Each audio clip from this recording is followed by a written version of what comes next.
ये है आखा तीज की स्पेशल खिचड़ी जो आखा तीज के दिन बनती है 5-6 अनाजों का मिश्रण से। और साथ में मैं लेके आ गई थी राबड़ी जो ऑलवेज गर्मियों के दिनों में राजस्थान में बनती है। ईवीएस के अंदर कल मैंने सचिन सर का वीडियो देखा था, तो उनके वीडियो में उन्होंने एक क्वेश्चन पूछ रखा था इस अलबरूनी को लेकर। अलबरूनी, ठीक है। तो उनमें उन्होंने 4 ऑप्शंस दिए थे, मतलब सत्य असत्य बताना था कौन सा वाला इसमें सही है या गलत है, ठीक है। उस प्रकार से दिया था। तो मैंने सोचा क्यों ना आज जितने भी ये विभिन्न यात्री हैं उनको याद कर लिया जाए, ताकि आगे आने वाले किसी भी अगर क्लास देखूंगी मोहन की तो हो सकता है इनमें से किसी और के बारे में पूछ ले, तो हमें याद होना चाहिए। इसलिए मैंने ये विभिन्न यात्रियों को याद किया है। जैसे सबसे पहले लिया है, क्योंकि कुछ ये 2-3 ही टॉपिक है जो हमारे ईवीएस के अंदर है जिसमें हमें ज़्यादा फोकस करने की ज़रूरत है और ज़्यादा मटेरियल इनके अंदर दे रखा है जो हमें याद करना है, डाटा है मतलब वो।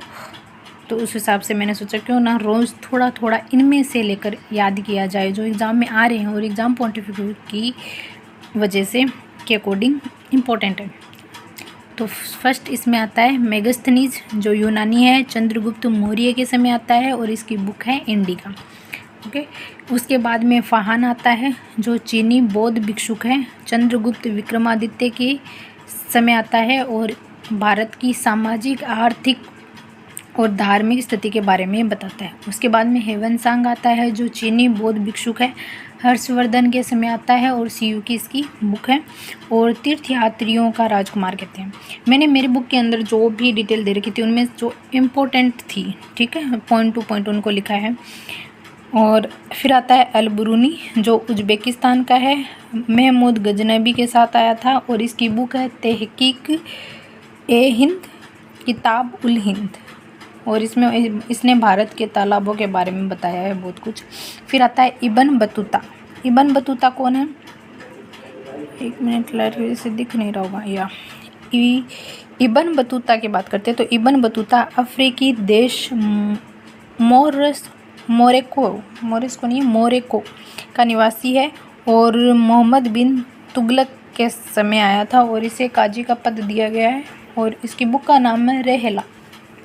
उसके बाद में वास्को डी गामा आया जिसका नाम हमने बहुत सुना है, समुद्री मार्ग से आने वाला, ठीक है, पुर्तगाली नाविक था ये। उसके बाद में एक ये भी पुर्तगाली की है और इसका नाम है डुआर्टे बारबोसा और डोमिंग, पुर्तगाली है और दक्षिण विजयनगर सम्राट कृष्णदेवराय ये भारत आए, ठीक है, राय के समय ये भारत आए थे। तो इस प्रकार से कितने हो गए 1 2 3 4 5 6 7, ये 7 यात्री इनमें दे रखे हैं और इसके अलावा भी कुछ होगा तो हम उसको ऐड कर देंगे। पहले हम इनके आज मैं इन्हीं को याद करने वाली हूँ और ये याद हो जाएंगे, उसके बाद में देखेंगे कुछ और पढ़ना। हेलो दोस्तों, वेलकम टू माय चैनल। कैसे हैं आप सब? आई होप आप सभी अच्छे होंगे, खुश होंगे और अपनी पढ़ाई कर रहे होंगे। तो आप लोगों ने अभी तक कितना कोर्स कर लिया है? जो भी सीटेट के स्टूडेंट्स हैं मेरी तरह एस्पिरेंट वो ये वीडियो देख रहे हैं तो आप प्लीज़ मुझे बताना कि आप लोगों ने कितना सिलेबस अभी तक अपना कवर कर लिया है और कितने बच्चे हैं जिन्होंने जो कि 21 जनवरी वाला सीटेट का एग्ज़ाम था वो दिया था। मैंने उसका फार्म फिलअप ज़रूर किया था पर मैं वो पेपर देने नहीं गई उस दिन। एक तो सर्दी बहुत थी, ऊपर से घर के 1-2 मेंबर थे जो बीमार थे जिसकी वजह से मैंने वो कैंसिल कर दिया। फिर मैंने ये वाला जून वाला है, मैंने इसको देने का एकदम 100% मन बना लिया था कि हम जून वाला देंगे, तो इसलिए मैं अब इसी की प्रिपरेशन कर रही हूँ।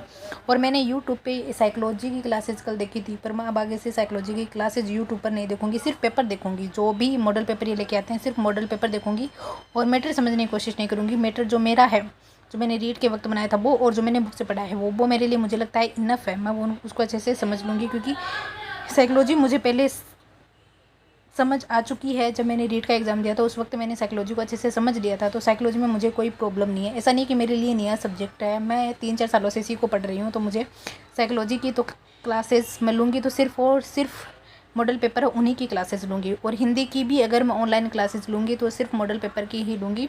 सचिन सर भी करवा देते हैं और ये हिमांशी मैम भी करवा रही है। और इसमें भी जो गद्यांश पद्यांश है ये दोनों बहुत ही ईजी है। हम पेडालॉजी थोड़ा सा उस पर ध्यान देंगे तो आई थिंक कि उसके उनके जो 15 से 15 नंबर है वो भी हमारे अच्छे से कवर हो जाए।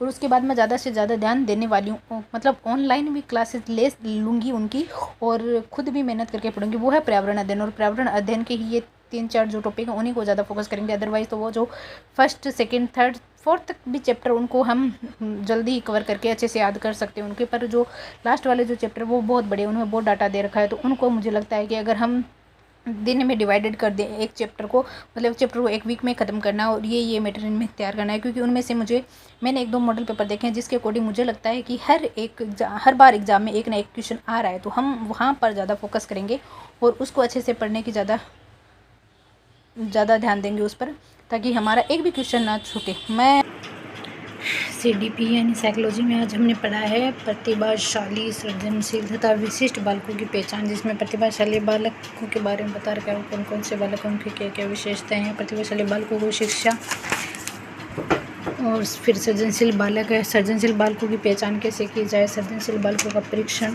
सृजनशीलता सृजनात्मकता का विकास और सृजनशील बालकों की शिक्षा, पिछड़े बालकों की पहचान, पिछड़े बालकों की विशेषताएं, मंदबुद्धि बालक, समस्यात्मक बालकों के प्रकार जैसे चोरी करना, झूठ बोलना, क्रोध करने वाले बालक, फिर बाल अपराधी बालक और उनके उपचार। इस तरीके से आज का हमारा साइकोलॉजी का चैप्टर ख़त्म होता है।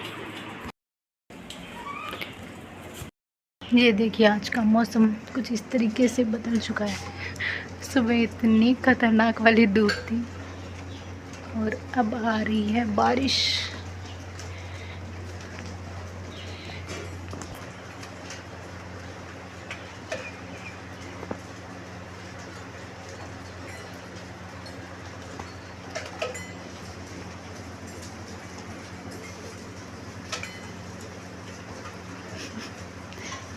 इधर करते इधर आएगी बारिश।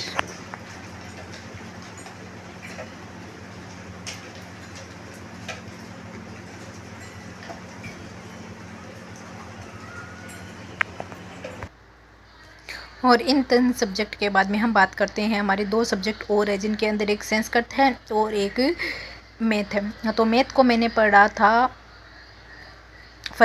लास्ट फरवरी में, 11 फरवरी को मेरा एग्ज़ाम था, तब तक मैंने मैथ को पढ़ा हुआ है। उसके बाद में मैंने फरवरी मतलब चला गया, मार्च चला गया, अप्रैल चला गया, मई आ गई। ये 2.5-3 महीने में मैंने मैथ को नहीं पढ़ा है। मैंने बीच में ज़रूर क्लासेस ली थी, पर वही बात है हमारा 1 बाय 1 करके एक चैप्टर के अकॉर्डिंग शेड्यूल कंप्लीट नहीं हो पाया। तो मैं मैथ पे ज़रूर थोड़ा ध्यान दूँगी। पर मैंने जब 21 जनवरी वाला पेपर देखा था मैथ का, तो मुझे ऐसा नहीं लगा था कि मैथ पे मतलब इतना डरने की कोई ज़रूरत है। पेडोलॉजी वाला सेक्शन हमारा हो जाएगा, फिर भी जो 15 जो चीज़ें बचती है मैथ को मैंने नहीं पढ़ाया। पहले मैं मेरी बुक से मैथ को पढ़ूंगी और उसके बाद में जो प्रीवियस ईयर पेपर उनका देखेंगे हम कि क्या लेवल आता है मैथ का। मतलब जितना डर हम मैथ को लेके डरते हैं, क्या उतना डर ये सही है, या मतलब मैथ में भी हम अच्छा स्कोर कर पाते हैं। तो मैं मैथ पे भी ध्यान देने वाली हूँ। मैथ की पेडालॉजी पर तो चलो हम सभी पेडालॉजी के सब्जेक्ट की फोकस करेंगे, पर मैथ के जो 15 नंबर हैं जो हमारे प्रश्नमाला दे रखे हैं उनके अकॉर्डिंग देखेंगे कौन कौन से टॉपिक है। मैंने देखा नहीं है मैथ का, कुछ भी मैंने अभी तक देखा नहीं है, तो मैं मैथ का देखूँगी अभी 1-2 दिनों के अंदर। उसके बाद में बुक के अकॉर्डिंग मैटर, यूट्यूब पे मैटर और प्रीवियस ईयर पेपर के अकॉर्डिंग मैटर देख के हम मैथ की भी अच्छी सी स्ट्रेटेजी बनाएंगे और अच्छा सा स्कोर करेंगे मैथ में।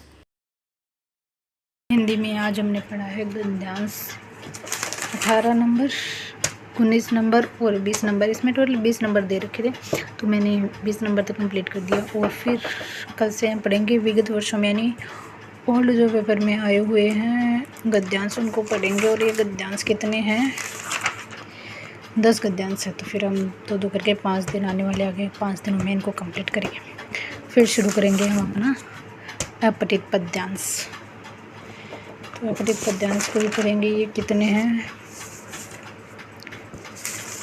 30, ये देखो टोटल है 25। और जो पीछे के एग्ज़ाम में आए हुए हैं वो भी दे रखे हैं 5, 10-11 ये इनको पढ़ेंगे। और सेकेंड लैंग्वेज के अंदर मैंने संस्कृत को लिया है। इंग्लिश की ग्रामर ज़रूर मैं पढ़ रही हूँ, पर इंग्लिश का जो पेडोलॉजी वाला पोर्शन है वो मेरा अच्छे से कवर नहीं है। और रीट के वक्त भी मैंने संस्कृत लिया था पात्रता परीक्षा के अकॉर्डिंग, और जो रीट मेंस हुआ था उसमें ज़रूर इंग्लिश थी, पर पेडोलॉजी के 5 क्वेश्चन थे तो वो हो गए। पर यहाँ पर 15 नंबर की पेडोलॉजी आएगी, तो हम कोई भी रिस्क नहीं लेंगे उसके अंदर, इसलिए मैंने संस्कृत सब्जेक्ट को लिया है। और संस्कृत मेरी रीट के वक्त से ही मैंने सेकेंड लैंग्वेज संस्कृत ली थी, तो मेरी संस्कृत भी अच्छी है। हम संस्कृत के भी प्रीवियस ईयर के क्वेश्चन देखेंगे और संस्कृत की पेडालॉजी चेक करेंगे और यूट्यूब पे भी क्लासेस उनके देख के हम ये मतलब एनालिसिस निकाल लेंगे कि कितना है ये सब्जेक्ट का एरिया, क्या मुश्किल है, मीडियम है या इजी है, वो हम देख लेंगे। जैसे हिंदी हमारा अच्छा है, हम अच्छा स्कोर कर लेंगे हिंदी के अंदर, उसी तरीके से हम संस्कृत को भी अच्छे से चेकआउट कर लेंगे कि क्या है, और प्रीवियस ईयर क्वेश्चन पेपर लाएंगे तो उसमें भी देख लेंगे। पर मैंने एक बात नोटिस की कि जो मेरी वाली बुक है उस बुक के अंदर संस्कृत सब्जेक्ट दे ही नहीं रखा है। मैंने उस वक्त बिल्कुल भी ध्यान नहीं दिया था, और मुझे तो रियल में बताती हूँ उस वक्त मुझे पता भी नहीं था कि संस्कृत सेकेंड लैंग्वेज होती है, मतलब सीटेट में भी होती है। उस वक्त मुझे बिल्कुल भी नहीं पता था, मुझे बस इतना ही पता था कि रीट में आप लैंग्वेज चेंज कर सकते हो, सेकंड लैंग्वेज कुछ भी ले सकते हो, फर्स्ट कुछ भी ले सकते हो, पर मुझे सीटेट का नहीं पता था। तो मैंने सोचा हो सकता है सीटेट में इंग्लिश हो, पर मुझे उसके बाद में पता चला कि सीटेट में आप सेकंड लैंग्वेज के रूप में संस्कृत भी ले सकते हो। एंड उस वक्त मैंने एक बार दिया था सीटेट का एग्ज़ाम, तब मेरे 82 मार्क्स आए थे, और उस वक्त मैंने बिल्कुल भी तैयारी नहीं की थी। उस वक्त मैंने फ़र्स्ट टाइम दिया था, जब भी मेरा ये BSTC कंप्लीट हुआ था उस वक्त दिया था, और मुझे पता नहीं था कि इसमें क्या होता है। आज हमारा पर्यावरण अध्ययन का लास्ट टॉपिक है, पर्यावरण अध्ययन शिक्षण की समस्या है, जिसमें पर्यावरण अध्ययन की समस्या बता रखी है। व्यक्तिगत समस्या, पाठ्यक्रम संबंधी, विद्यालय में संसाधनों का अभाव, सामुदायिक संसाधनों का पर्याप्त मात्रा में न होना, प्रायोगिक कार्यों की समस्या, प्रशिक्षित शिक्षकों की कमी, तकनीकी शैली के प्रयोग की कमी, पर्यावरण अध्ययन के शिक्षण में पिछड़े बालकों की समस्या और निजी अनुभवों का प्रयोग न होना, प्रेरणा में कमी होना, क्रियाशीलता के सिद्धांत की अपर्याप्तता, मनोरंजन का अभाव, शिक्षण विधियों के चयन की समस्या, उपचारात्मक शिक्षण की समस्या और अनुशासन की समस्या, छात्रों का गृह कार्य में रुचि न लेना। फिर पर्यावरण शिक्षण को प्रभावशाली बनाने वाले सूत्र हैं, सरल से जटिल की ओर, ज्ञात से अज्ञात, विशिष्ट से सामान्य, मनोवैज्ञानिक से तार्किक, विश्लेषण से संश्लेषण की ओर। फिर पठन पाठन सामग्री के बारे में बताया गया है, शिक्षक प्रशिक्षण के बारे में बताया गया है, शिक्षकों का सशक्तिकरण के बारे में बताया गया है, समता और पर्यावरण अध्ययन शिक्षा, और यहीं पर हमारा चैप्टर खत्म हो जाता है और पर्यावरण अध्ययन की पेडोलॉजी भी हमारी खत्म होती है। यानी पर्यावरण अध्ययन हमारा कंप्लीट हो चुका है, पेडोलॉजी भी खत्म हो चुकी है, और इसके जो टॉपिक थे, अध्याय थे, वो भी हमारे ख़त्म हो चुके हैं, जो हमने कल ही ख़त्म किया। तो इनमें से भी हम कुछ ना कुछ जो याद करने वाला वो याद करेंगे और समझने वाले को पढ़ के छोड़ देंगे फिर। और हिंदी का भी हमारा पेडोलॉजी ख़त्म हो चुकी है, और आज पठित गद्यांश भी ख़त्म हो गए हैं, मतलब जो हम अभ्यास कर रहे थे वो ख़त्म हो चुके हैं, और पिछले एग्ज़ाम में आए हुए हैं उनको करेंगे कल से। तो अब हम ऑनलाइन क्लासेस लेते हैं यूट्यूब से।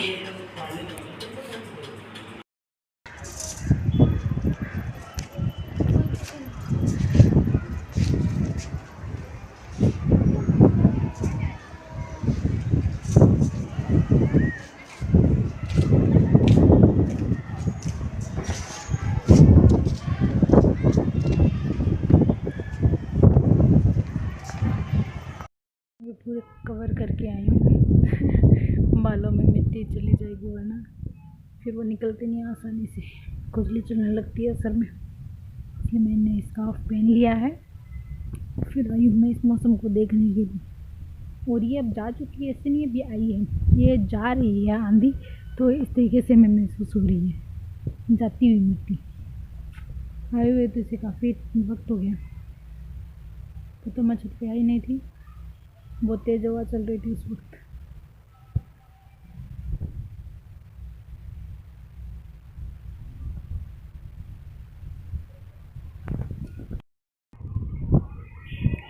ये सूरज देवता के सामने तो बादल आ चुके हैं, और हवा देख सकते हैं आप किस हिसाब से चल रही है। और ये दूर मिट्टी का गुब्बारा आपको दिखाई दे रहा होगा, ये है हमारा शहर चूरू, जो आंधियों के लिए फेमस है।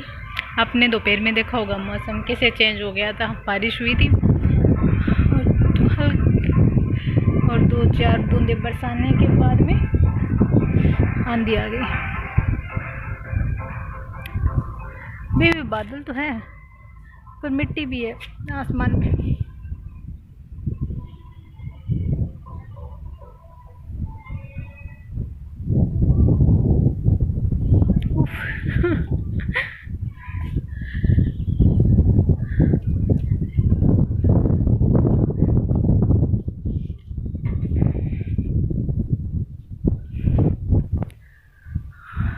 मैं भी पूरा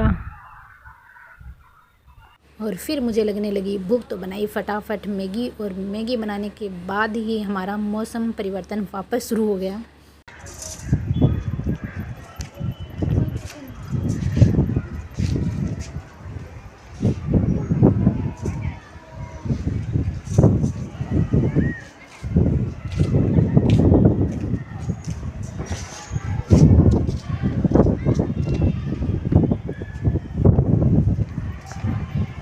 और फिर लाइट जा चुकी थी, तो इसलिए मैं फ़ोन लेके छत पे आ गई। मैंने सोचा चलो क्लासें छत पर ही ले लेते हैं हम, नीचे तो फिर भी गर्मी रहती है। ऊपर जो आंधी की वजह से हवा चल रही थी तेज़ तेज़, तो मैं छत पर ही बैठ गई फिर क्लास लेने के लिए। तो मैंने एक क्लास सचिन सर के लिए थी और एक क्लास हिमांशी मैम के लिए थी। उन्होंने गद्यांश व पद्यांश को कैसे आप सोल्व करते हैं वो बताया था, इन्होंने भी बता रखा था, उनकी भी क्लास मैंने ली इनकी।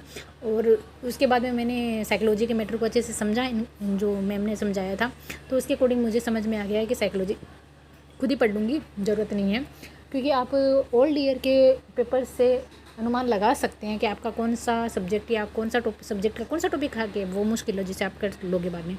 ठीक है, उसके बाद में इनकी क्लासेज भी ली मैंने। क्लासेज लेके भी यही डिसाइड किया है कि मैं साइकोलॉजी को लाइट आई नहीं है, सब और अंधेरा अंधेरा है, प्रीवियस ईयर के पेपर बस हवा चल रही है। ज़्यादा ध्यान साइकोलॉजी पे नहीं दूंगी, हो जाएगा साइकोलॉजी। हवा चल रही है एकदम मिलते हैं तेज, अगले इसलिए वीडियो मैं में। बैठ गई आपको यहीं पर पसंद फ़ोन आया होगा, लेके बाय छत बाय, पर। टेक केयर, अपना ध्यान